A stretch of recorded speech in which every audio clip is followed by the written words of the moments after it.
to cut through our threads, we've got several things here: a hacksaw, a steel bristle wire brush. I put a small pair of bolt cutters here because this technique will work with bolt cutters also. I've also got a 7/16 inch wrench to work the nuts. I'm going to use some 3-in-1 oil, but any lightweight non-detergent oil will work fine. And I'll be using a diamond metal file with both a fine and rough side, but any metal file will work.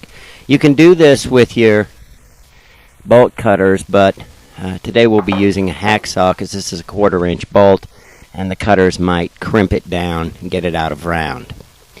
I've braced the bolt in my vise and I've put 2 nuts all the way down on the bolt so that they're nice and snug down there and don't get in the way. I'm going to find the threads, put some oil on here first. That'll help keep the work cool, stop the little particles of metal from flying all over, and also make the saw slide a little smoother.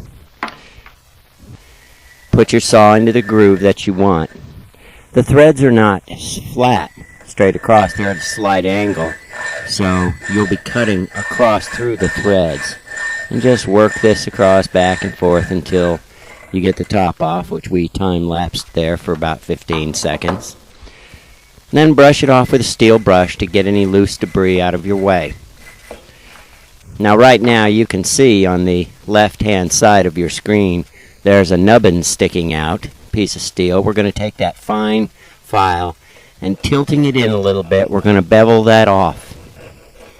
Just move around. You don't have to get too rough here. It's nice and gentle. The steel won't be much, but it's sure enough to stop you from getting a nut back on. Now a couple more drops of oil. And now we're going to use the nuts, the first nut, to cut through that bolt and make sure that it's nice and smooth. I'm going to take it up as far as I can turn it by hand. That's too tight now. Now I'll put that 7/16 wrench on there and I'll rotate it back and forth like that, cutting those threads in there with that oil. Now it comes off. It's still a little sticky, but we'll take care of that with the second nut.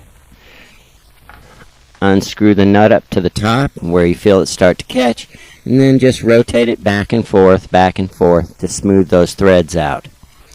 Now we'll go ahead and remove it, and we'll put the nut back on to make sure it fits properly. And it does. It spins right on down, and this bolt is ready for service, and you don't need a trip to the hardware store.